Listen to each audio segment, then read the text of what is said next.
So they're not dating, they're not even friends at this point. But he's stalking and harassing her, and she finds out that he is feeling like ending his life, and she tries to talk him out of it. Madison wanted Spencer to seek help, but instead, Spencer would plan this vicious attack on the person who tried to save his life. Hello, my name is Crystal. Welcome to my channel. Hope you're having a great day. Please like, comment, and subscribe. I'm sorry if I sound congested. I was sick all of last week and I'm finally starting to feel a little bit better, but we still have a case to discuss today. And if you do have any case recommendations, please leave them down below. Today we'll be discussing the attempted murder of Madison Schemitz. Madison was a 16-year-old in high school. She was hardworking, she was an athlete, and she was focused on the next steps in her life. Madison had lots of friends, and like any high schooler, she started exploring. And part of that exploration was dating. Madison started dating Spencer Pearson, who played football for their high school. Now, their relationship only lasted around 6 months, and that's because Madison recognized that Spencer was being an unhealthy partner. He was constantly angry with her, he was always jealous, he was always trying to control her, and she caught on that he was trying to manipulate her. Madison at first gave him a chance to change his behavior, but when she noticed that nothing was changing, she broke it off. After they broke up, it was like Spencer just couldn't handle it. Spencer would follow Madison. He would be stalking her, and he would create fake social media accounts because she kept blocking him. I get the feeling that Spencer took some sort of joy out of scaring Madison. He would follow her home. He would say that he knows that she has nowhere else to be. And this really put a lot of fear and anxiety into Madison. And I applaud Madison's mom for creating a safe space for her because Madison did end up telling her mom what was going on. Now, why I say I applaud her mom is because I feel like most children, because I mean, Madison is a child at this time, that they would hold it in and not open up to their parents. And I think it's great to create this space where the children do feel comfortable going to their parents, do feel comfortable opening up, because no one should have to go through this, let alone a child. Madison recognized the seriousness of this issue. Madison's mom would talk to Spencer's parents, but unfortunately, the harassment didn't stop. In fact, it escalated to a point that Madison and her mother started the process of getting a restraining order. Now, it wasn't in place as of the time of this incident. Not that I think a restraining order would have stopped him. It's sad to admit, but restraining orders rarely keep abusers and stalkers away from their victims. Now, I'm not a doctor, I can't diagnose someone. It's obvious that Spencer was having a hard time with the breakup. To me, it seems that there may have been some mental illness involved. A few weeks before the tragedy that we're going to discuss, Spencer tried to take his own life. So they're not dating, they're not even friends at this point, but he's stalking and harassing her, and she finds out that he is feeling like ending his life, and she tries to talk him out of it. Madison wanted Spencer to seek help, but instead, Spencer would plan this vicious attack on the person who tried to save his life. On Saturday, June 2023, Madison had a friend visiting, and they would end up meeting up with their mothers to go out for food. They went to a local place called Mr. Chubby's Wings. Well, at the restaurant, Madison and her mother noticed Spencer. And it's not only that they noticed him, he intentionally made it clear that he was there. He wanted his presence known. Madison's mother would even ask the server, is he ordering something? And this is to confirm that he's not just stalking them, that he's actually there to get food or something to drink. Even though the server said he did order something, they were still worried. They were on edge, so they decided to pay their bill and leave. So on this day, Madison, her mother, Jacqueline, who we'll be calling Jackie, she does go by Jackie, are just out having a good time with some friends. They didn't know that this day that was going so well would turn into a nightmare. After they paid their bill and left the restaurant, they were walking to their car. And before they were able to reach their car, Madison heard her mother scream. It was a scream that she said that she can't forget. She can never forget the fear that she heard from her mom. Spencer was charging at Madison. She tried to flee, but he was too quick.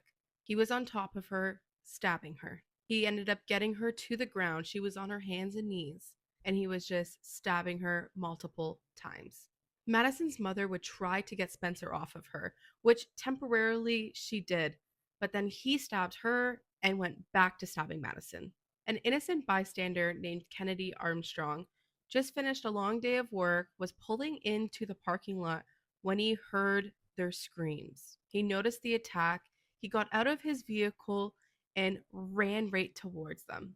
He ran 160 feet across the parking lot and tackled Spencer to the ground.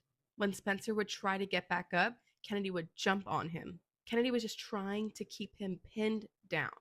Kennedy's actions, even though they put him in danger, it's what saved Madison and Jackie's life. And nowadays, people, when they see something going on, I feel everyone just grabs their phone and records. So it's nice that someone helped them when they were very much in need of help. Kennedy is truly a hero. When Kennedy was pinning Spencer down, at one point he looked over to Madison and Jackie just to check on them. And that's when Spencer was able to get a hand loose and attempt to slit his own throat. Now, at this point, there was a crowd around them, so other bystanders would jump in and get the knife away from Spencer. It took 4 minutes for first responders to arrive. Madison would say that these 4 minutes were the longest that she's ever felt in her life. During those 4 minutes, Madison realized that she couldn't feel her legs. Madison's mother was holding her in her lap, but Madison had to ask her to stop because she was just bleeding everywhere. She was bleeding into Madison's eyes. It was a gruesome scene. On June 3rd, 2023, Spencer caused so much pain. Jackie sustained a 9-inch gash on her thigh. Her forehead had a cut from side to side, and she had a stab wound to her hand that severed the tendons. It broke a bone and it cut the muscle away from the bone. Spencer stabbed Kennedy in his right hand and that severed an artery. It also cut through the nerve, which caused permanent nerve damage. His tendons were cut and he still suffers mobility issues with his pinky. In total, Madison was stabbed 17 times. She was stabbed in the chest, the back, the arm. She sustained a spinal cord injury. Madison was left paralyzed from the chest down. Madison underwent intensive physical therapy and rehabilitation. I can't even imagine how grueling that process would have been. But due to Madison's determination, she was able to walk again. Madison walked across the stage at her high school graduation. You can hear the support from the entire crowd. We're going to watch a clip of that now. First, I just have to say, Madison's strength is incredible. She continued to set these goals. When she found out that she was paralyzed, she said, I'm going to walk again. She set a goal that she would walk at her high school graduation. And I just find it very inspiring. I don't know if I was in her shoes, if I would have that same strength. Let's watch that graduation clip now. Madison Victoria Schemitz.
Every time I watch that clip, I get so emotional. Now, I don't know Madison, but as someone who doesn't know her, but who read her story, who followed it, I just feel so much joy that she was able to accomplish all of these goals. And these were not easy goals for what she went through. I hate to bring you away from Madison's achievements, but we have to discuss Spencer. Spencer did plead guilty to 2 accounts of attempted murder and 1 account of aggravated battery causing great bodily harm. We're going to go to the sentencing. And, before the judge actually sentences Spencer, we do have statements from his parents and victim impact statements that we're going to watch. We're going to start with Daniel Pearson, who is Spencer's father. After that first appointment, what happened within a couple of days? That's when he tried to commit suicide a few days after that. And you've been present here today, you heard the testimony of Yeah, Detective. I did. How did you learn that your son was attempting to take his life on that? We got a text message, and we, From whom? I think it was Spencer. Do you remember the content? It was, I love you, Dad. In response to that text, what did you do? Ran upstairs, Okay. To a particular room in the house? yeah, to his bedroom. Spencer's? Mhm. What did you find? He wasn't there. And we looked in this closet.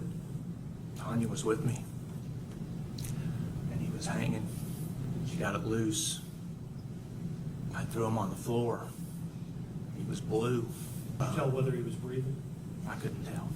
But he was blue in the face? He was blue in the face. And then there was tears coming out of his eyes, and me and Tanya were just hugging on him and crying. And we took him to Baptist Health the next morning. I believe that was Tuesday morning. So he was we were in the emergency room area for quite a bit. And then we were admitted into the Baptist mental health facility. How long did Spencer stay in the mental health facility? We got there on Tuesday. I think we picked him up on Saturday and afternoon. About 5 days? Correct. How was Spencer on his discharge? Seemed better. I don't know the timeline, but it seemed like shortly after, he just kind of reverted into a deep depression. So my major question about what his dad has just, testified is, why would they wait till the next morning to bring their son to the hospital? If I just found my child hanging blue, I would rush them to the hospital or call 911. And even though I feel bad that Spencer had these challenges that he was going through, that he was suffering some mental illness, it doesn't take away from what he did to Madison. I do think a part of it also had to do with the control aspect. He wanted to control Madison, and if he couldn't have her, no one could. We're now going to listen to a statement where Daniel, Spencer's father, addresses the victims. The first thing I want to say is I want to address the victims. Madison, Jackie, Kennedy. I'm so sorry. I'm sorry this happened to you. Madison, you were always so sweet. Coming over, you were such a beautiful person to be around. You were so good to our family. I'm sorry this happened to you. I think about you every day. I pray for you every day. You're a sweet soul. You're a beautiful person. I know that. I'm sorry. And Jackie, I'm sorry. I'm so sorry. I know you've had to go through a world of hurt. And just dealing with all of this. I'm sorry. I pray for you to have peace. And and forgiveness. And I just can't say I'm sorry enough. Y'all don't deserve this. Kennedy, thank you. Thank you for saving multiple lives. You are a hero. And I believe you also saved my son. I know you didn't intend to, but I thank you for that. I know this apology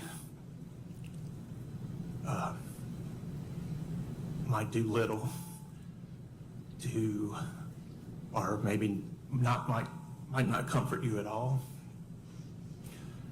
But I just wanted you to know from me and my family that we are so sorry that our son did this to you. Now, undoubtedly, there's going to be punishment imposed in this case. What would you like to see as a result of whatever the court decides to do? What are you hoping for your son? Spencer deserves a chance to have a life. Spencer needs help. I know that without a doubt. He's got a lot of issues, a lot of mental problems. I'm worried about his head injuries. Spencer was never violent. He was a good kid. I don't know what happened. I believe Spencer can be rehabilitated, and I believe he needs that chance. I understand as a parent you wanting your child to be free one day, but I don't think he deserves that. He almost took Madison's life. He's permanently caused damage to all of them, and not just them, but their extended family. I'm sure the fear that he instilled still traumatizes them to this day. I don't think he deserves to be free from jail. Do I hope that he gets rehabilitated so that he has a healthier mental state? Of course. Do I think that he should be walking down the street? No. He caused a lifetime of hurt for his victims. I can imagine that if he was set free, Madison would live in fear every day. He's where he deserves to be, behind bars. Next, we're going to listen to Spencer's mother, Tanya Pearson. I'd like to address the victims. For so long, I've wanted to be able to speak to you all. Kennedy, thank you. You not only saved Madison's life, her mama, also my son. Thank you. Madison.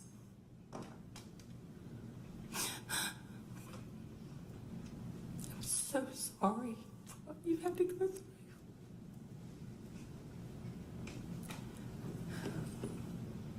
And I pray that you are healed in every single way that you need healing and you recover 100%. And finally, Jackie, from my mama's heart to yours, I thought of you, how you tried to save her. You're a good mom, and none of you deserve this.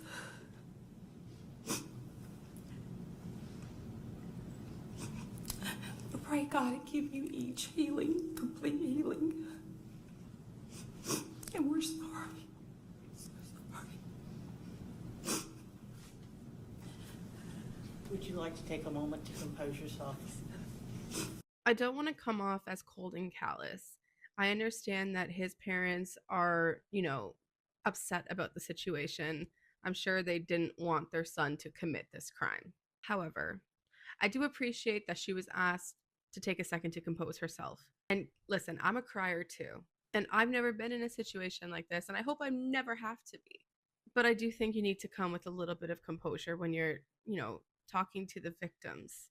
And again, that could come off as cold and callous, and some people may disagree, and that's fine. We're going to continue on with Spencer's mom's statement. What I'd like to ask you about today is how your family responded to the knowledge that Spencer was deteriorating mentally. When did you first become acutely aware that Spencer was suffering from mental distress? It was at the very end of March. We could see that the relationship was going downhill and that he was being very withdrawn and not eating. So much so that Dan and I would take turns going to school at lunchtime just to make him some food to make sure he'd eat something. But we knew once the breakup happened, like most parents, you've got a broken heart and you're going to be okay. You know, you'll get through this. Is it true that Spencer left the hospital with medication? Yes, Is it also true that Spencer discontinued that medication? yes, And had Spencer had difficulties swallowing pills before this event? yes. Before this event, before he went into Baptist Health, he was unable to take a pill. And so how was his medicine administered? He had learned while in the hospital to take the pill. So that's the first time he learned how to take a pill is when he was in the hospital. Prior to that time, his medication was administered or liquid. Right. Spencer comes home, and what does he tell you about the medication? He says that he was having pounding headaches with it, and he did not feel well on the medication, and he had continued taking it for several days, maybe even 4 or 5 days. I don't think Spencer only started to decline because the relationship was ending. He must have displayed some sort of, mental illness prior to. Maybe it was just little things that were swept under the rug, but I can't imagine that it all started just from his relationship with Madison. And now to touch on the medicine. If he was prescribed something that wasn't agreeing with him, shouldn't you take him back to the doctor that prescribed that medication to discuss the negative effects, to try to maybe figure out a better dosage or a different drug to take or medication? I'm assuming he was prescribed this because of his actions of attempting to take his own life. So there must be a reason. And to just stop it, I'm sure that that is not what the doctors would recommend. During Tanya's statement, it was mentioned that Spencer actually missed a follow-up with the psychiatrist that he was seeing at the hospital when he was admitted. And that's the doctor that prescribed this medication. So they missed the appointment because they thought it was just for a refill. But wouldn't that be the perfect time to then bring up the issues with the medication, figure out the dosage and figure out if maybe an alternate medication needs to be used? Why would you just not go to the appointment? To me, that comes off as quite alarming. We have one more video that we're going to watch from Spencer's mother, Tanya. On the day of this tragic incident, did Spencer wake up the same as he had been? Yes, very sad. And did there come a time that he told you he wanted to go somewhere? Yes. And where did he tell you he wanted to go? I was out in the yard working, and I saw his truck backing out, and I asked him, I waved him down.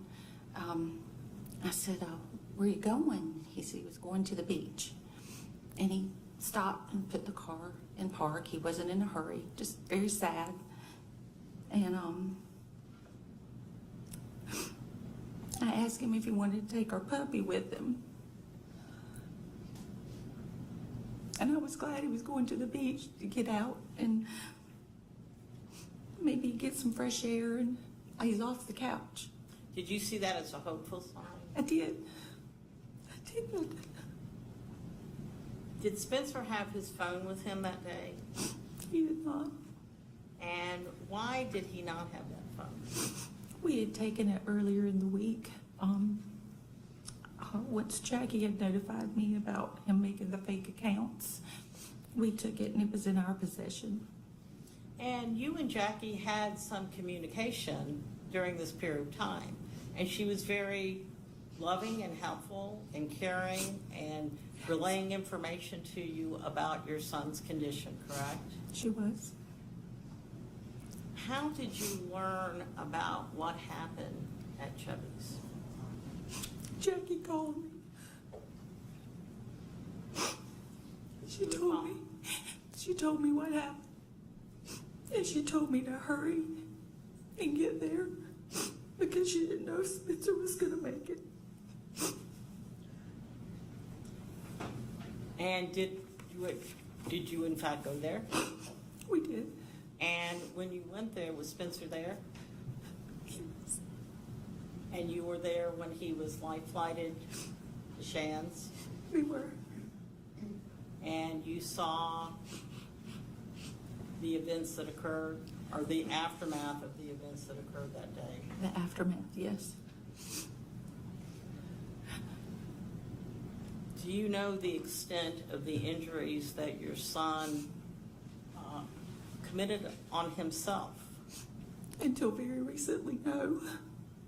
The medical doctors would not talk to us. And was that because of his age?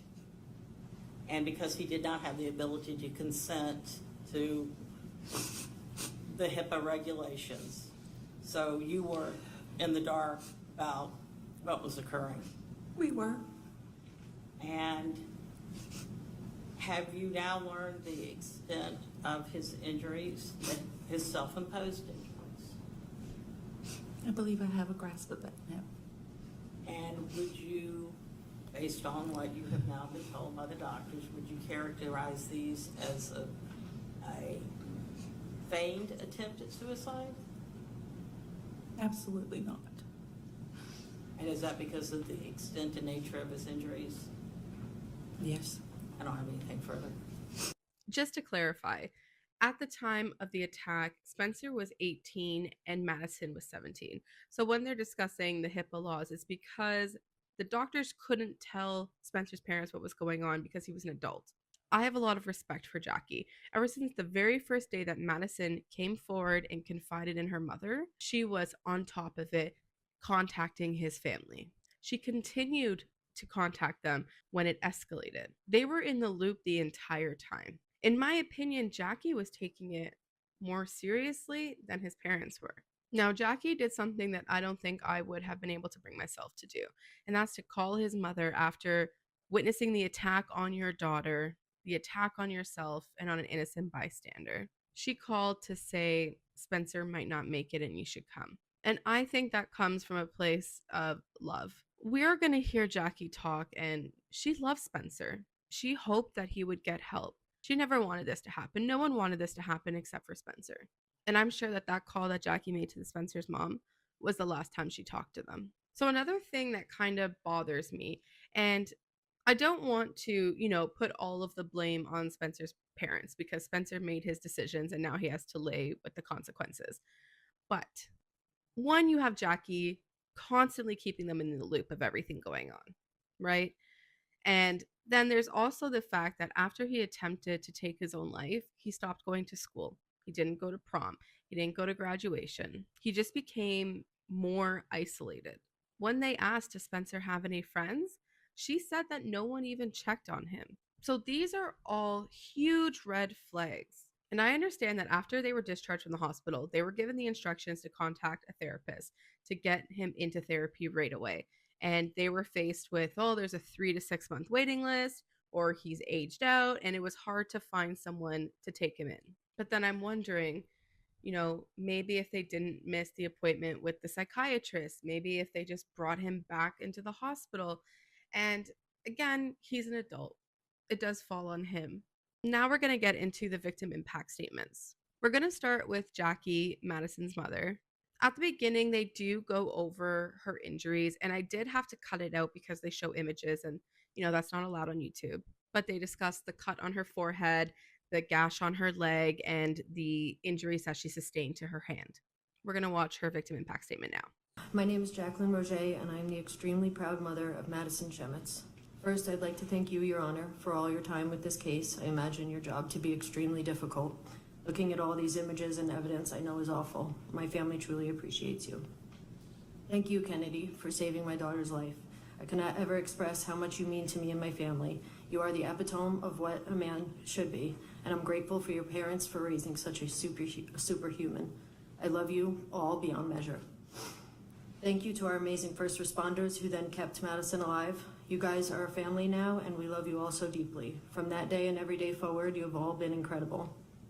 To the Memorial Trauma Team and Neuro Team for being so amazing and taking care of my daughter like she was your own. That day at most times is a blur, and you all work together so diligently, and we owe you our lives, literally. My family and I are eternally grateful. Brooks Rehab Hospital, inpatient and outpatient. I'll never be able to express my gratitude enough. Madison has made tremendous gains with your help and support. Thank you to all of our friends and community for rallying around us and helping us through the worst time anyone can imagine, and you're still here rallying. I would never have survived that first week without my friends and my family, let alone the last year and a half. So thank you all, and for your continued support and prayers. Thank you to the State Attorney's Office of R.J. Larissa. So many of you have worked on this case to see it through, and I appreciate you guys so much. To the St. Johns County Sheriff's Office, you all are an amazing team of incredible people, and our community is so lucky to have you all protecting us. Without the support and love from you all, we wouldn't be where we are today. There's so many to name individually, from Sheriff Hardwick, his wife Kendall, Detective Haas, Deputy Stewart, the list goes on, believe me. But Lieutenant Harrigan stands out. You have been Madison's person. You're always there for her, which makes me feel so blessed. Thank you for being fabulous. I feel so much safer knowing that she has this team on her side. And I want to stress all of this so you, Spencer, know who Madison's people are, who has her back, and that you'll never get to her ever again. I cannot believe I ever loved you, and I worried about you, and I genuinely thought you were a good kid. What a fool I was, and I have to figure out how to get over that guilt that I have. You're evil, and that's that. You handed Madison a life sentence on June 3rd, 2023, and it only seems fitting that you get the same. While Madison has been very private with her recovery, I have to watch my daughter struggle every night and day because of you. Struggle to breathe because her lungs were collapsed because of you. Struggle to maintain her oxygen through two huge pneumothorax in her chest because of you. Struggle to sit up because of you. Struggle to brush her own teeth because of you. Then to struggle to gain mobility back after being stabbed in her spinal cord, causing paralysis because of you. Struggle every day to regain the independence she lost because of you. You have no idea how much pain you've caused my family, and you never will. You're a horrible person. I lost time with my children because of you. Time I'll never get back. My poor boys had to spend an entire summer without me, and then the entire next year of my time was still consumed with Madison's recovery. You've stolen from my whole family, and that's unforgivable. I have full-time anxiety and fear because of you. Madison is extremely strong and will not let anything stop her, especially you. So she will still have a beautiful life that she will fight for despite your efforts to take that away. The only thing that separates you from a cold-blooded murderer is that you were stopped by Kennedy. You don't deserve to breathe the same air as someone as amazing as Madison, and I hope you spend the rest of your life knowing that. I've watched everyone in my family struggle because of you. I used to be happy and social, and now I'm medicated just to leave my house. I used to see the good in everyone, and now I expect the worst and worry nonstop what could happen or what people's intentions are. I've watched all my children have terrible nightmares and struggle with their own PTSD. I haven't slept more than 4 hours in a year and a half. I wonder how you sleep every day, and I wonder how your parents sleep. This isn't fair, and I'm not as strong as Madison, and I'm not recovering quite as beautiful as she is. I shouldn't be in fear every day, every minute for my kids' lives. You did this. You don't deserve to ever be free to instill more fear on me or my children. I'm forever scarred because of you. We all are. I live in constant fear of dying and leaving Madison to worry about a day you're free and I'm not there to save her. That is not fair. None of this is. I spent her entire senior year sitting in my car in the senior lot just in case because of you. You're a monster. I pray for my family's peace, and I pray for you and your family to have the lives you deserve. Thank you, Your Honor. That must be the worst feeling in the world, leaving your house and constantly living in fear. The guilt that Jackie is feeling, I can only imagine it's tremendous. And she shouldn't feel guilty. This isn't her fault. But where it stems from, and this is just my opinion, is because she loves Spencer. She let him into their lives. And that's because she didn't know that he was truly going to turn out to be this monster. You can also hear the anger that she feels towards his family. And again, I think that comes from her being open with them and honest, and to her, they didn't do enough. Now, again, I say you can't, fully blame the parents, but I do also wish that they did more. The following victim impact statement is going to be from Kennedy Armstrong, who was that bystander that jumped in and really became the hero and saved Madison and Jackie's life. At the start of the video, they also go over Kennedy's injury, so I had to cut that out. Again, the pictures are just too gruesome and YouTube would not allow it. Let's watch his statement now. Thank you for your time, Your Honor. Out of respect to the court, Madison, and Miss Jackie, I'm not going to say everything I feel. This guy could not handle a breakup and proceeded to plan the murder of Madison. His acts intended to leave a family grieving while he took the cowardly way out. A man who could not handle a breakup decided to take the time to stalk, stab, and try to kill a young woman. Doing so impacted many lives, families, friends, and those in our community. Laying the trauma on one unit Shands on the night of June 3rd, 2023 left me with many thoughts. First being, are those women alive? Second being, why did this happen? Third, will my hand ever work again? I had my hand essentially cut in half, skin flapping, seeing your own bones, along with your own blood spewing from a severed artery was something most can't imagine. I had to control and monitor every single breath to ensure I wasn't losing any more blood than I already had, all while separating myself to make sure our amazing first responders got to Madison and Miss Jackie first. God bless the first responders. Laying in the trauma unit that night, all I was praying for was the help of Madison and Miss Jackie. After 9 hours of being in the main trauma unit, I finally got my own room. I thought that would bring a chance to sleep, however, that did not. I kept praying for the woman, whom at the time I did not know, and also refusing to close my eyes because every time I did, I saw the stabbings again, including the cowardly act he did to himself. Ironically, the only reason you're still alive today. I continue to see and feel these thoughts every day. You planned this, you knew what you were doing, and thanks to God, you failed. You failed at your planned murder attempts, you failed at your own suicide, and you will remain a failure until you see God, he sends you to the devil. Madison and Miss Jackie's road to recovery has been something I wouldn't wish upon anybody, except you. To close things out, you thought you were going to kill people that day, but instead you blew on an amber that sparked the fire inside of Madison, and that fire wouldn't continue. God bless the court. I know the proper sentencing will unfold. Kennedy was also asked about his careers. Prior to this incident, he worked in a restaurant and he did carpentry. And due to his injuries, he can no longer pursue carpentry. Even when he was bleeding out, his artery was cut. He's still only worried about Madison and Jackie, and he didn't even know them. Kennedy was and still is recognized as a hero. Before we watch Madison's victim impact statement, we're going to watch a victim impact statement from Lieutenant Harrigan, which is who Jackie's mom mentioned in her statement. Now, we already knew how strong of a person Madison was, but he really put into words not just the healing process that she went through, but how she to this day is helping others. Hearing him talk about Madison and her journey is something that I find important to listen to. We're going to take a look now. Good afternoon, Your Honor. I met Madison on July 7th, 2023, 34 days after the event that changed her life. Madison called a press conference and she wanted to address the community.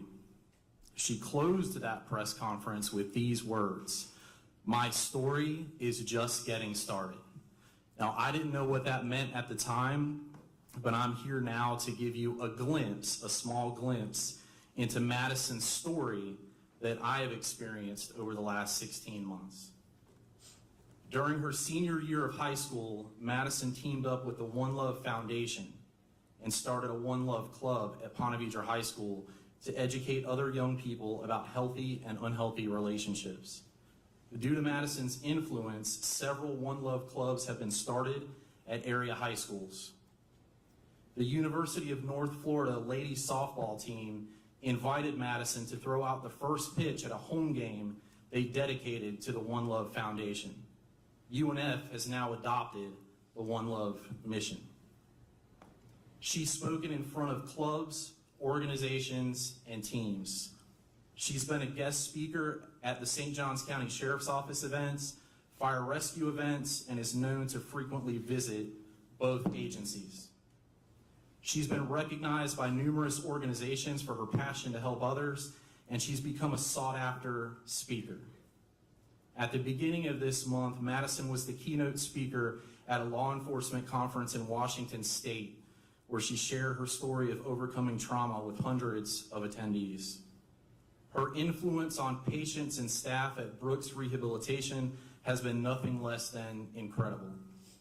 Madison will be featured in a Brooks Thanksgiving Day commercial to be aired during the Macy's Thanksgiving Day Parade, and will be named the 2024 Brooks Rehabilitation Champion during a gala at the beginning of this year, next year. People from around the country have reached out to her, and she's been an inspiration to those who have experienced their own trauma.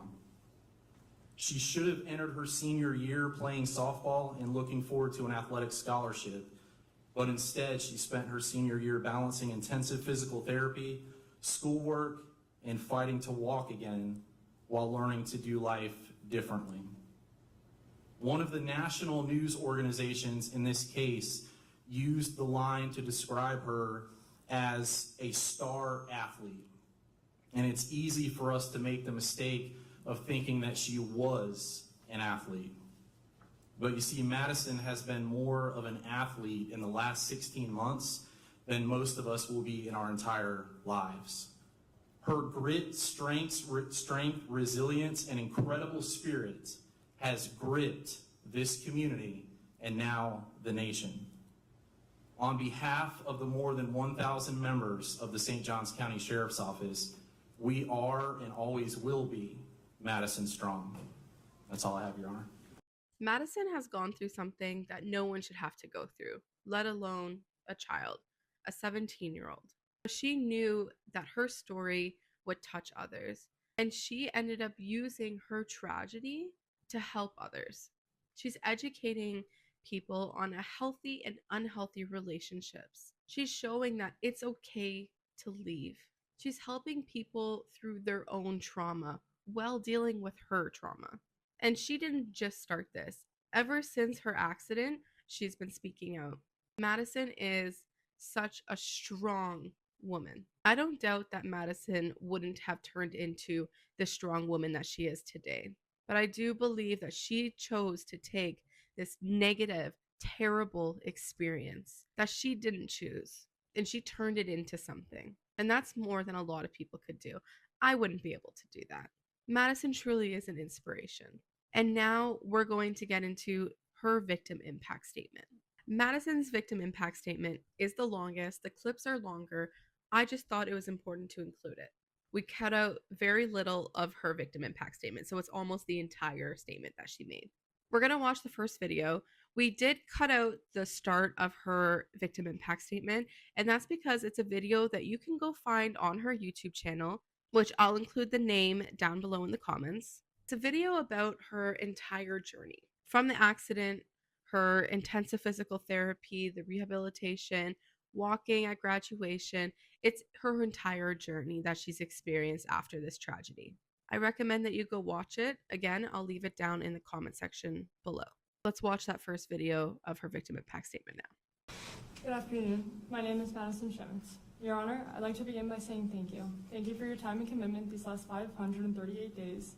Thank you for taking this matter so seriously and for working the incredibly difficult job you do. It is truly admirable and beyond appreciated. I'd also like to thank you for giving me the opportunity to speak this afternoon after months of having to remain silent and unheard of by both the defendant and his family. Before I begin, I'd like to preface this statement by explaining just how incredibly difficult this is. To not only set my pride aside, but to vulnerably open up in front of this courtroom, the defendant and his family, is difficult. I say this because throughout this process, I've carried myself with grace, and truthfully, I have not opened up in front of others the way I'm about to. I say I am setting my pride aside because truthfully, I do not believe the defendant nor his family deserve to hear any of the negative ways this experience has impacted me, let alone get to hear all of the positive things I've done after it. I've thought about this day, this moment, this statement every single day for the last 538 days. 538. 538 days of living in true torment. 538 days that, regardless of the circumstances, always had the same dark cloud looming over. 538 days of constantly reliving the trauma the defendant put me through. Your Honor, I say 538 as that is how many days it has been since June 3rd, 2023. But the truth is, the torment, the dark cloud, and the trauma I've endured dates back much further than June 3rd. As a then 16-year-old high school girl, I deserve to live the life that many 16-year-old girls do. I deserve the opportunity to form relationships with whomever I wanted. I deserve the opportunity to be happy in these relationships. I deserve to feel safe in these relationships. I deserve to be treated the way I know I deserve to be treated. I deserve the opportunity to learn and grow from these relationships, and most importantly, I not only deserved, but had every right to remove myself from a relationship that instead of making me feel happy and safe, dragged me down in every way. My trauma truly starts from within my relationship with the defendant, even prior to June 3rd, 2023. Throughout the barely 6 months I was in a relationship with him, I had felt stripped of everything I knew I truly deserved. I knew not only did I not feel happy, I felt suffocated, trapped, manipulated, and controlled. I knew that the relationship was giving me far less than what I deserved. As someone who truly takes pride in the human they know they are, I knew I had every right to put myself first and leave the relationship. Yet what no 16-year-old girl deserves is to experience fear while ending a relationship. But once again, I was that 16-year-old girl who was forced to experience that fear. One date that specifically comes to mind in the days following the end of the relationships is April 4th, 2023. Not even 24 hours after the breakup, the stalking began. As I innocently sat in the Davis Park parking lot with a few friends after a softball game, the defendant decided to show up. Not only did he show up uninvited, he showed up unannounced and unwarranted. In that moment was the first moment I had felt that fear. I knew I did not deserve to fear. As I began pulling out of my parking space to head home was when I had noticed the defendant's appearance. I rolled down my window and asked him what he was doing, as he responded with the same question. I told him I had been sitting there talking with friends. I proceeded to then ask him if I could call him when I arrived home, as I felt an overwhelming sense of uneasiness being alone, late at night, in a dark parking lot with only the defendant. I then pulled out of Davis Park and began driving home. I vividly remember the defendant tailing my car in a way I knew he never did. The feeling of fear grew stronger and stronger each second of that drive home. Feeling the way I did, I purposely took a different route home than I normally would have taken so that I would pass the defendant's neighborhood. As I drove past, I hoped he would put on his blinker and make that left-hand turn in to go home, but by no surprise, he didn't. He continued to follow me. Feeling unsafe and unsure of what to do, I turned into the closest parking lot, knowing I absolutely did not want him to follow me home. Ironically enough, I pulled into the same plaza that Mr. Chubby Swings is located. I began texting the defendant, begging for him to stop following me, and very clearly telling him that he was scaring me. Still scared and unsure of what to do, I called one of my best friends who I knew was awake. I called her and explained to her what was going on, how I was feeling, and how I was unsure of what to do.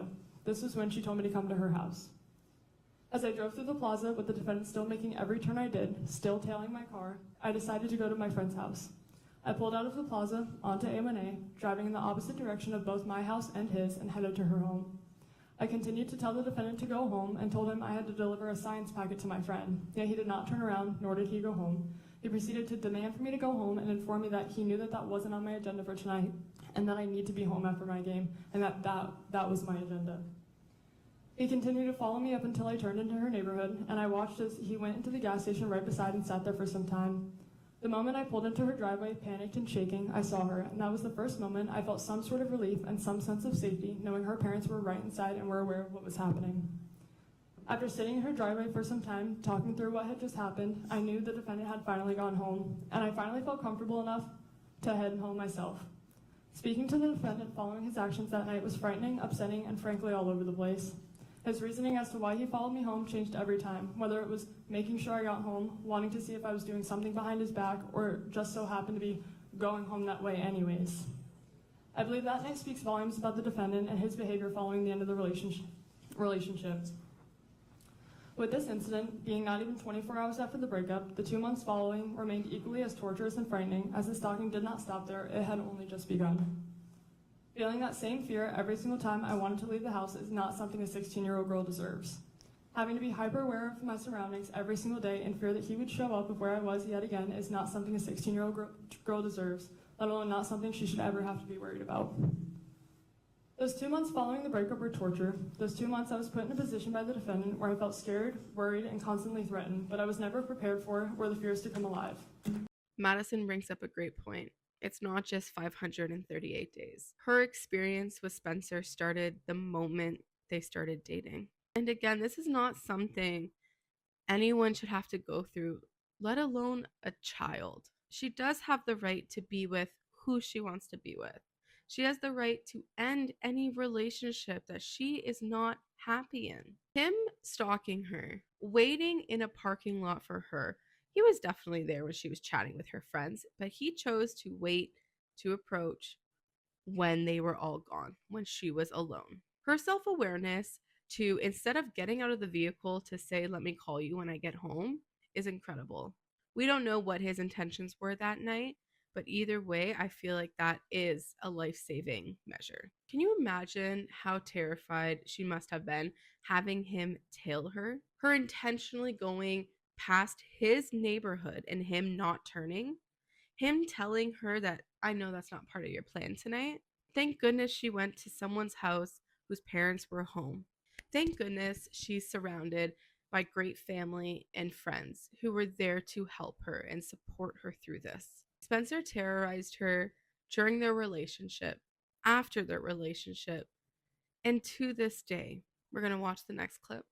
June 3rd, 2023 was without a doubt the absolute worst, most traumatic day of my life, and I remember every single second of it. As a 17-year-old teenage girl, on a Saturday in the summer, my day started as any other day would have for me. I had one of my best friends I met through softball in town to spend the weekend. We had stayed up late and woke up early, excited for the plans we had made for that day. During this week in June, the Women's College Softball World Series was happening. Eventually, we decided we would go get something to eat and watch the games happening that day. This decision, unknowingly, became my life or death decision, and I had no clue. I remember sitting at the stoplight, leaving my neighborhood, and texting both our moms asking if they would come with us. I remember my mom responding saying, "You just want me to pay for your food," which, although may have been true, I had this feeling that they just had to be there. And to this day, I am still unable to fully explain why I felt so strongly about wanting them to come with us. My friend and I arrived at the restaurant a little bit before our moms did, and as I walked in, the defendant came to mind. I entered the restaurant and looked around to make sure he was not there before we sat down to eat, as I knew I had previously run into him there within those 2 months. Once I realized he wasn't there, we sat down to eat and began to watch the Oklahoma-Tennessee game. At 3:43, the defendant pulled into the parking lot. At 3:47, the defendant walked into the restaurant and knowingly walked right past me. By 4:15, the defendant had gotten up and walked past us to make his presence known. At 4:15 was when my mother and I both noticed his presence. At 4:15 was when that same fear set in. After going back and forth on what to do, we paid our check and decided to leave the restaurant. At 4:28, myself, my mom, my friend, and her mom all stood up and walked out. Never in a million years did I think that I would never end up making it to my car. I remember walking to the parking lot, texting a friend back, and taking a picture of the defendant's truck. I did this knowing I had to continue to keep track of the defendant's behaviors and appearances for the restraining order we were in the process of trying to obtain. I remember finally reaching my car and hearing my mother scream. Knowing my mother, I could hear her fear. I could hear that whatever was happening was not good.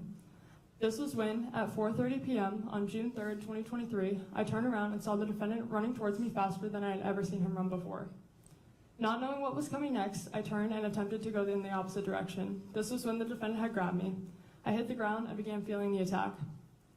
I remember being on my hands and knees, begging for the defendant to get off me, with my screams slowly becoming more and more silent. I remember staring at the ground, my thoughts being muffled by my mother's constant scream. The scream that had first alarmed me did not stop throughout the entirety of the attack, and frankly, I can still hear it to this day. I remember hoping for the pain to stop and feeling my mom pulling him off of me. I remember finally being let go and falling to the ground because at that point, my body had been paralyzed. Little did I know that me being let go in that moment meant my mom was now being made another victim of the attack. I remember laying there with my eyes closed, blacking out until the defendant began stabbing me again. Your Honor, a 17-year-old girl should not know the feeling of getting stabbed. Your Honor, I should not have to remember the feeling of my body being inflicted with a knife over and over again. I remember feeling an impact against my mother, the defendant, and I, which was the moment Kennedy Armstrong had ultimately saved our lives. I remember finally opening my eyes but still being unable to see. I remember asking my mom to get off of me because she was now actively bleeding onto my face and into my eyes. I remember finally realizing I had been stabbed and that I could no longer feel my legs. I remember the moment I realized I was paralyzed. I remember struggling to breathe and formulate words. I remember telling my mom I could not feel my legs, to which she responded it was okay and everything would be okay. But I could hear in her voice that it wasn't okay. She didn't know if it would be okay and just how scared she was. I remember her words to the defendant. I remember her calling the defendant's mom Tanya and her informing her on what her child had just done. I remember looking up and around and realizing that suddenly there was a crowd of people surrounding us. I remember looking up and to my left, to which I watched as the defendant just a few feet away pathetically slit his own throat. I remember making eye contact with the man in the crowd of people and begging him to make sure the defendant could not and would not get up, as I was scared the attack wasn't over. I remember his response ultimately assuring me that the defendant was no longer conscious or physically able to get up. I remember my mom still panicked and holding one of my 17 stab wounds closed. I remember numerous people trying to help keep me alive. I remember numerous people begging for me to stay awake. I remember that despite how chaotic, loud, and full of people the scene was, it was still so quiet. I remember feeling alone in my thoughts, unsure of what would come next, but knowing I just had to stay awake. I remember that despite every fear racing through my head, feeling calm through the chaos. I remember my friend's mom, Casey, on the phone with 911, saying how she knew that they were on the way, but still did not hear or see the lights and sirens. In this moment, those 4 minutes between the attack and the first responders showing up were the slowest 4 minutes of my life. Though in that moment I was terrified, I thought in my head that if I just stay awake until I hear those sirens, I would be okay. As soon as I heard those sirens, I felt some sense of relief knowing help was there. I remember finally seeing them with my own eyes, my clothes being cut off and being lifted off my mom's lap and onto the stretcher when my vision had disappeared again. I remember finally being set down and groaning in pain, still unable to feel or move my legs, and my ability to breathe getting worse and worse. I remember looking up and recognizing a deputy I had met on the scene of a friend's car accident months prior. Once I saw her eyes, I had finally felt comfort. I remember telling her that I was so scared, and her words back were, "You don't have to be scared. I trust these people with my life, and you should too. You're going to get everything worked out. You're going to be okay, honey." Madison feeling calm in the chaos. I can't imagine the fear that she must have felt. I don't think anyone can truly imagine the fear that she was in unless they've been in her shoes. And hearing her mom scream, the fear in her mom's scream, probably something she's never heard before, but something she'll never forget. We're going to continue with Madison's statement now. "Doubt you're going to be okay, honey." These words, in this moment, coming from someone I remembered and trusted, whether she believed them or not, both reassured me and provided me the comfort I so badly needed. These words let me believe that I would be okay, that I would survive, and that I just had to trust what came next. I remember being taken from the sidewalk and into the ambulance. I remember laying there in the ambulance in so much pain, unable to breathe and still so scared. I remember answering all the questions asked, correcting the paramedics on their assumptions, and telling myself repeatedly that I had no choice but to fight to survive. I remember praying and telling myself that I had to survive. If not for me, for everyone in my life I knew would not be okay through my death. I remember begging God to live. I remember telling myself that I could not close my eyes, as I was terrified that if I did, I would never open them again. I remember listening to the paramedics talking amongst themselves about what to do, and waiting as the helicopter arrived. I remember hearing the helicopter arrive and being transferred from the ambulance to inside the helicopter. I remember the oxygen mask, the neck brace, and the headphones get put on me. I remember that because of the neck brace, the headphones didn't fully cover my ears.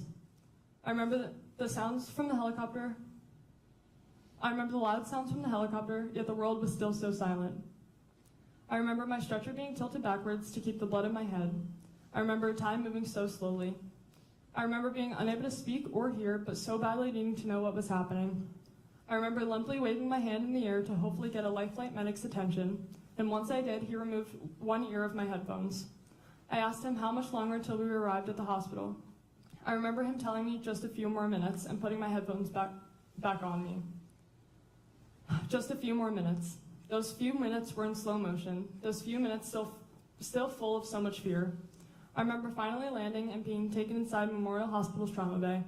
I remember laying there all alone with no familiar faces as the doctors and nurses fought to save my life.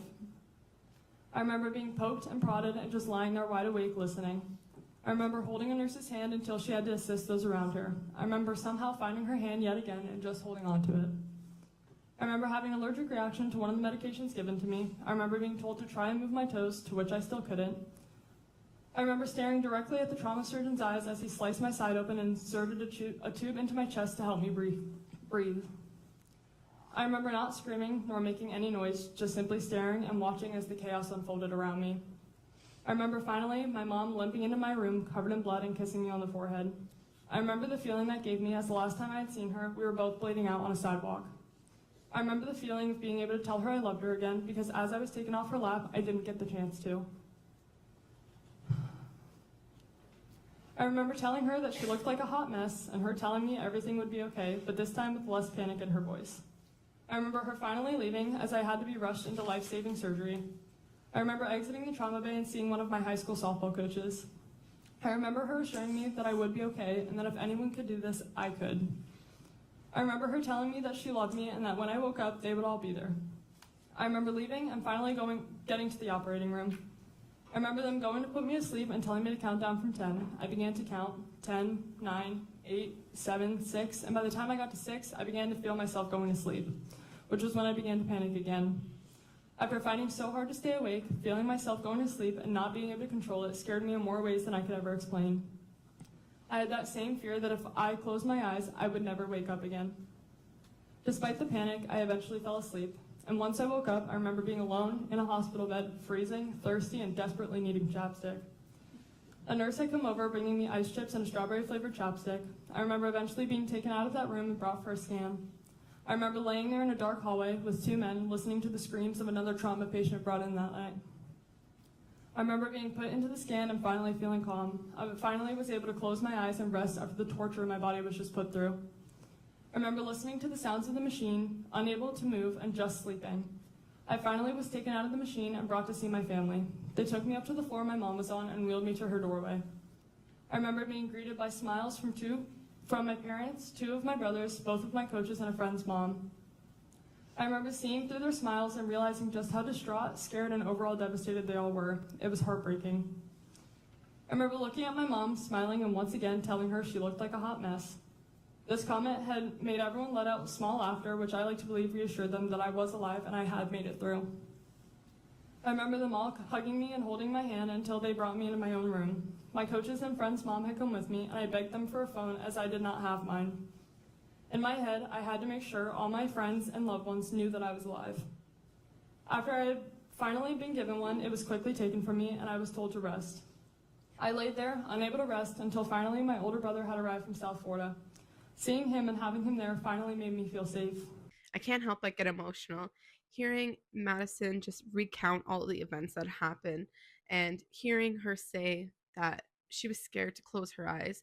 She couldn't rest. She couldn't sleep. She thought that if she closed her eyes, that would be the last time that she was ever awake.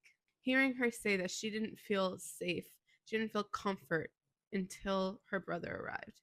Everything Madison and her family had to go through or are still going through. It's heartbreaking. The following clip, we're going to hear about Madison being told that she is paralyzed and the start of the intensive physical therapy and rehabilitation. Until more surgeons, probably around 4 or 5 in the morning, had walked into the room. These surgeons had then informed me that I had a blood clot traveling up my spine, which I would need emergent surgery for, yet again. I remember one of the surgeons telling me that sometimes these blood clots and this trauma can be a reason for temporary paralysis. This gave me a sense of hope. I remember asking them if we could call my mom from the room over to let her know what was happening. My brother FaceTimed her, but she had already been told.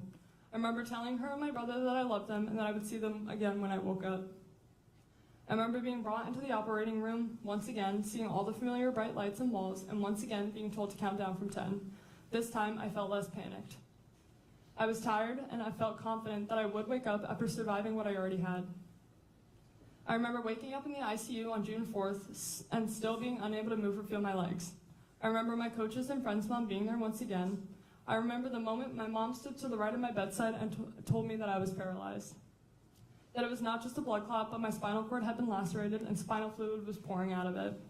I remember hearing this, shrugging my shoulders, and looking back towards the room. I had known I was paralyzed, yet never in my head did I think I would not overcome it. Immediately, I told myself that I would walk again, that I would walk at my senior night for softball, that I would walk at graduation the following May, and finally walk into this very courtroom today. Your Honor, I remember everything. I remember every single second of this horrific day and the months following. Your Honor, on June 3rd, 2023, I did not know that as soon as I walked out of that restaurant, I would end up being forced to fight for my life. What I didn't know was that after I won that fight for my life, was that I would be faced with a lifetime's worth of challenges. Faced with the fact that walking out of that restaurant was the last time I would be able to walk for several months, the fact that the last time I would be running for my life, the fact that every single day following, I would have to continue to fight for my life, for normality, and to gain back every ounce of independence I once had. Your Honor, someone once told me that my independence was just my ego, but that has always remained far from true. Never once had anyone ever insulted the independence I had always been so proud of. Your Honor, the person who made that statement sits in front of me today. The same person who not only took away my independence for some time, but attempted to take my life. On June 3rd, 2023, the defendant attacked and stabbed me 17 times with the intent of killing me. On June 3rd, 2023, 538 days ago, I survived the attack and have continued to not only survive, but to live every single day I know I am so blessed to live. Your Honor, those months following the attack are still vivid. The mental and physical battles are still vivid and so real. In the days following the attack, I was still stuck in the ICU. I remember all the doctors, visitors, interviews, and so on. I remember the feeling of having to be rolled to have my bandages changed and tubes moved. I remember the feeling of having both of my chest tubes pulled out of me. I remember the feeling of having one of my chest tubes being pulled out of me just to be put back in. I remember the smell of the matted blood that had set in my hair from the attack. I remember being unable to sleep despite every effort. Every time I tried, I was quickly interrupted by the same reoccurring image of the defendant running at me on the day of the attack. I remember the moments I would be able to fall asleep. I would wake up screaming, being awoken from the same nightmares that I was being killed by the defendant or one of his family members. I remember one night specifically when I had woken up, finally thinking I had slept through the night, just to come to find out that I didn't actually sleep soundly, but instead woke up screaming every few minutes, begging no, screaming stop, and that I was dying. I remember my first shower that took probably 5 hours and the help of probably 5 people. I remember when physical therapy started. I remember being lifted out of the bed for the first time in a Hoyer lift and into a wheelchair besides the bed. The feeling of both my chest tubes being pulled and the feeling of the almost 100 staples in my back being pressed up against the Hoyer and the chair, the pain almost unbearable. But I did it. Something so small as getting out of bed and sitting in a chair for 20 minutes felt nearly impossible, but was such a huge win. Every day after that was full of their own trials and tribulations, each day just as challenging. Physical therapy at that point consisted of just simply sitting up, something you all are doing right now, but at that time, something that was physically impossible for me, as every muscle to do so was paralyzed from the attack. I remember the pain that I felt just sitting up, the piercing pain I felt in my chest each try, each breath. I remember every family member, every friend, and every healthcare worker who gave everything that hour just to make it somewhat bearable for me. Despite the physical and mental pain that it took, they still somehow made it just a little bit better. Your independence is your ego. See, the abuse, the mental gymnastics started before this attack. He was always just trying to tear her down. From the moment of the accident, she talked about how she knew she was paralyzed. But I think it's different when it's said out loud. But again, that determination, right away she said, no, I'm going to walk again. And she did. Also knowing that the last time she ran was when she was running for her life. It's so sad. Hearing her story, what she's been through, I understand even more about why she doesn't want Spencer or his family to know about what she's been through and about her achievements. And that's because they don't deserve to hear how well she's doing. They don't deserve to hear about the struggles that she's been through. Madison has accomplished so much in her journey, and I'll never stop saying how much of an inspiration she truly is. There's only 2 clips left of Madison's victim impact statement. We're going to watch that second last one now. Eventually, I was transferred to Brooks Rehabilitation. I remember the fear of uncertainty, being moved to an unfamiliar place with unfamiliar people, unsure of how long I would be there or what the intense rehabilitation would look like. The emotional toll that came with each step, the overwhelming sense of helplessness, and the constant fear of what was next. The moments when I wondered if I would ever feel like myself again, if I would ever walk how I used to again, or be able to live through a day without being reminded of this trauma. And yet through it all, I also remember the moments of hope, the small victories, and all of the support from those around me. These memories, these moments, they stay with me forever, and they shape who I am every single day. I remember being transferred in the late afternoon, so it was quiet. I remember, despite the silence, hearing the screams of another patient down the hall who was quickly transferred, as the Brooks workers were also aware of how that could scare someone with the trauma I had. As the next day came, therapy began. 3 to 5 hours of occupational and physical therapy consumed my time. The goal started small, but the therapy was intense. Learning how to sit up on my own, change my clothes by myself, transfer myself between the bed and the wheelchair, simple everyday tasks were so difficult. Yet slowly they became easier. I remember on June 20th taking my Asia impairment exam, which is what the extent of a spinal cord injury is defined by the American Spinal Injury Association impairment scale using specific categories. I remember the exam taking a few hours and feeling so discouraged. The feeling of being unable to feel or move any of my body was so discouraging. Until finally, at the very end of the exam, after being unable to move or feel anything, I was finally told to try and move my left foot. Staring at the ceiling, still so discouraged, I tried. I remember feeling something and looking at my physical therapist. She asked me, "Did you feel that?" To which I responded, "Did it move?" And when she confirmed that I had finally moved my foot, the room was full of emotion. So overwhelmed by the feeling of simply just moving my foot, I remember the feeling of being able to tell my mom that I was now able to move my foot and her bursting into tears of joy. I remember every phone call to all of our family and friends, and each of them also overwhelmed with so much joy to see that I could finally move my foot the slightest bit. This moment gave me hope for the future, hope that I would be okay, hope that with time I would regain movement in other parts of my body, and confirm my goal that I would one day walk again. I remember after this moment, the already intense therapy becoming even more intense. The hours spent every day trying new things, strengthening each part of me, and accomplishing more and more. Each day, my left leg got stronger to the point where they were able to stand me up with assistance, and with time, on June 30th, I attempted to take my first steps with assistance. Though slow, painful, and incredibly difficult, every day after that was a new goal reached, new progress, and a new step forward. Finally, after over a month in the hospital and in rehabilitation, on July 7th, 2023, I was sent home. On that day was the first day I addressed both the community and the media. On that day, I said that there was no looking back, how incredibly lucky I am to be alive today, and how each day I would take it as its own opportunity to live and make a difference in the world, and how I am determined and confident in myself that I would reach my goals to one day walk again. And every single day following, I've continued to stand by these words. Every day, I make the choice to be positive, and I've used this trauma to help inspire and motivate others despite everything I go through personally, daily. After addressing the media, I was finally able to go home. Going home was a new battle, learning how to adjust to my new life, my new way of life in a place that was a reminder of everything that used to be was difficult. On my second day home, I was sat in my room crying and finally moved my right leg. I called my mom into my room, and once again, she was immediately brought to tears. Once again, I got to experience calling all of my loved ones and sharing with them another huge victory. That following Monday, I started outpatient rehabilitation. I was in the pediatric day program at Brooks Rehabilitation, to which I attended physical and occupational therapy Monday through Friday for 3 hours every morning.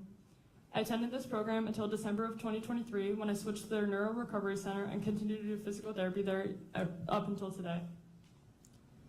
Throughout these programs, I fought every day to accomplish my goals, one of those being to start my senior year on time with the rest of my class.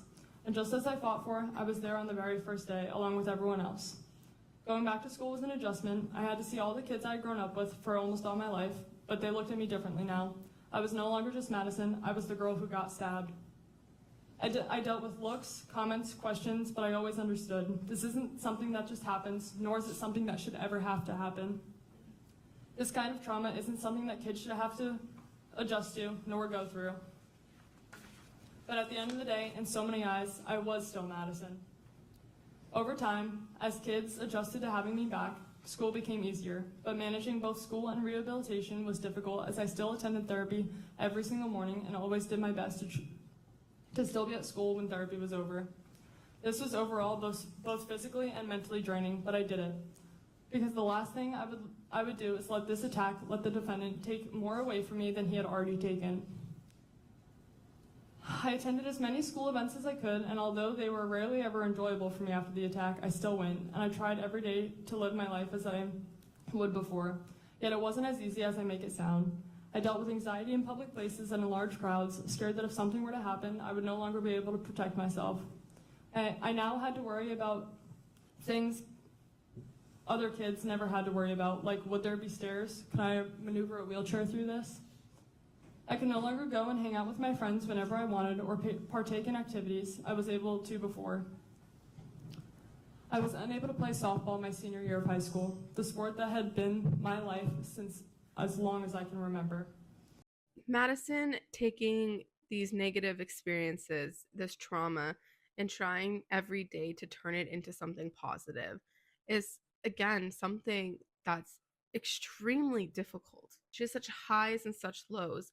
She's having night terrors. Every night she can't sleep. She's waking up screaming. But at the same time, it's almost like this anger is pushing her. It's giving her more determination. And then she's moving. She's moving her left toe. She's moving her right foot. It's almost as if these emotions are helping push her through. She had a goal to go back her senior year.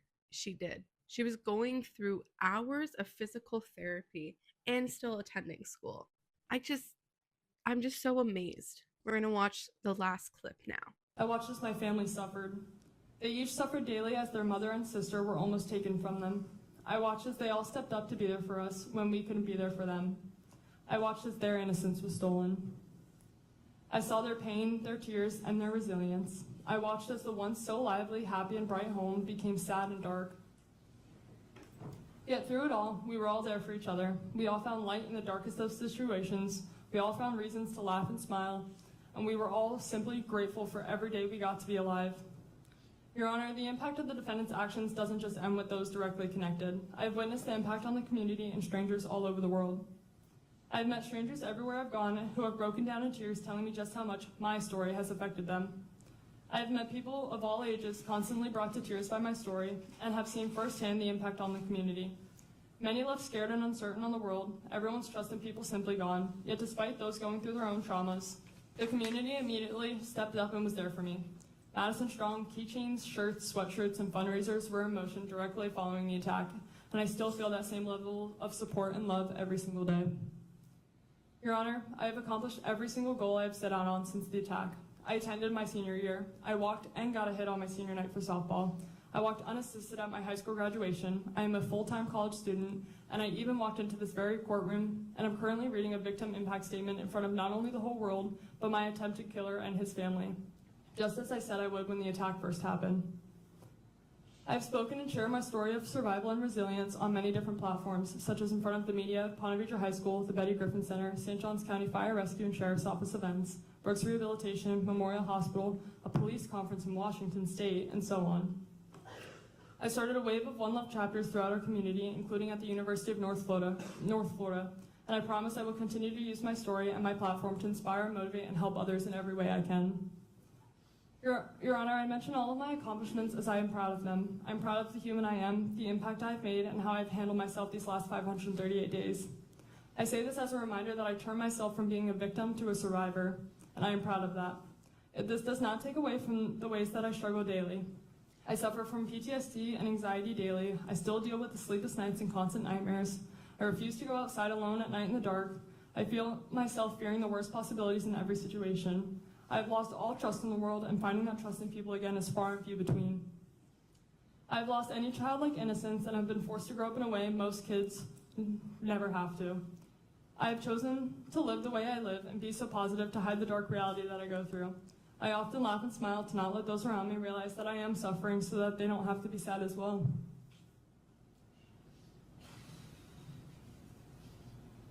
I deal with mental battles every day about my physical state and what my future may look like. My thoughts are often clouded by the what-ifs and the why me questions, because why me? Why did something so horrific and life-changing have to happen to me? Why did someone so evil need to try and take everything away from me? Why did someone so evil try and end the life of someone who showed him so much kindness and patience? Why me? Your Honor, the defendant's decision on June 3rd, 2023 will haunt me for the rest of my life. My future physical and mental state is still so uncertain, but always affected. The way I live, the way I love, forever changed. Yet I will always be a more kind, understanding, patient, loving, and overall better person than the defendant ever was. Your Honor, if it weren't for the brave and heroic acts of both my mother and Kennedy Armstrong on June 3rd, 2023, I would not be alive.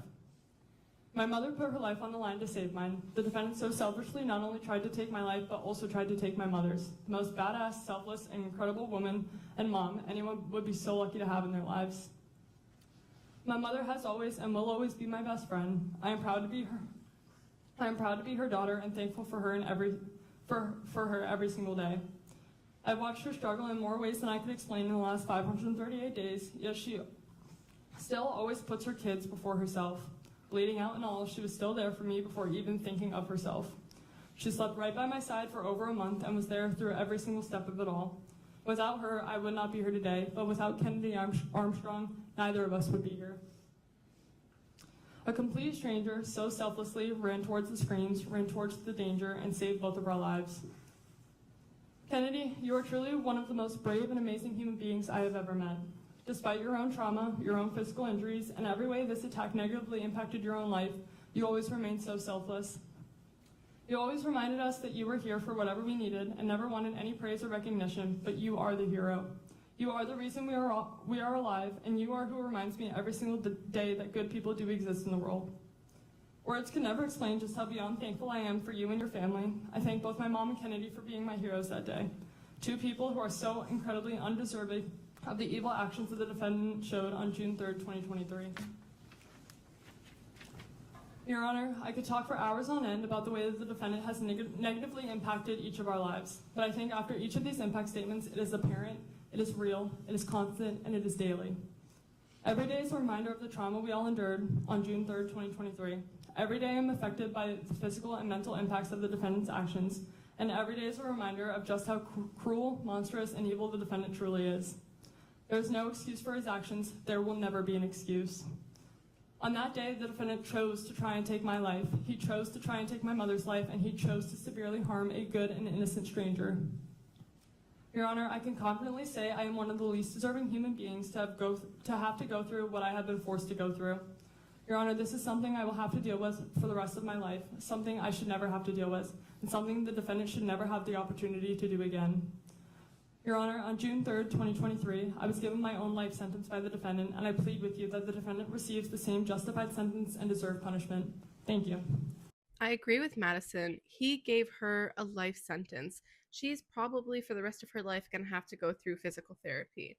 He deserves to spend the rest of his life in jail or prison. I'm sure anyone who goes through something like this does ask the why me? Why did this happen to her? Another one of Madison's goals was walking into the courtroom and speaking, reading her victim impact statement. And again, another goal that she's accomplished. Before we get into the sentencing, we're going to watch Spencer's statement that he made. Your Honor, I'm here before you today to take responsibility for my actions of June 3rd, 2023. And most importantly, I'm here to express my sincerest apology to Madison, Ms. Roger, Mr. Armstrong. I'm sure June 3rd was the worst day of their lives. It was also the worst day of mine and always will be. On this day, I hurt 3 innocent people. I think of my terrible crimes committed every second of every day. It's on my mind constantly, and this will never, ever change. I pray that Madison, Ms. Roger, and Mr. Armstrong make full recoveries. I can't begin to imagine what I've put them through and the negative effects I've had on everyone involved. I understand the anger and hatred they all have for me. I will never understand any negativity or ill will directed towards my family regarding this subject. They did not do this. I did. There are good people trying to do good in this world, not evil. My parents tried their absolute best to get me help with the limited knowledge and the limited time they had. They are completely devastated, and they want their son to get help more than anything. Your Honor, I try my best to live myself after what I've done, but I just don't know how. I need serious help, and I have for a long time. And I'm so sorry for what this has come to, and I'm so sorry for my actions. I ask for forgiveness, and I ask for mercy. I ask for the chance to get help so I can return to my family and do good in this world. Thank you for your time. That's all I have to say. Thank you, Mr. Pearson. I need to ask you a question. Am I the only one that senses or feels anger in his statement? He's upset that people are upset with his family, with his parents. I think he could have left that part out. I do believe he needs help. I 100% agree that he needs help. And I hope that he gets that help in prison.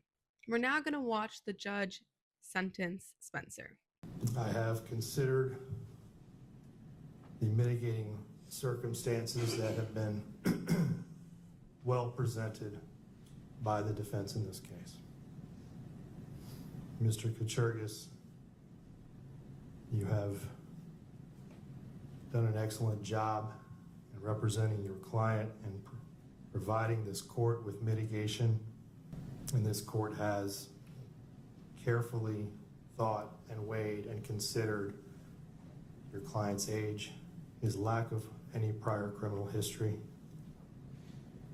the fact that he was suffering from a depressive, clearly a depressive state of mind when this happened, and his age. This court does not impose a sentence based on vengeance, as was mentioned that courts are not here to sentence out of vengeance. This court has carefully thought about all of the mitigation in this case. But the crime that was committed, the impact that this crime has had on Madison, Jacqueline, and Kennedy, it just far outweighs any of the mitigation that this court has considered. There are just certain crimes that are committed that merit the maximum possible sentence.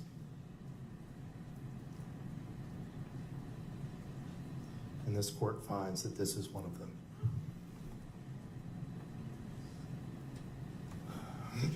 Spencer Pearson, you have entered a plea of guilty to 2 counts of attempted first-degree murder with a weapon.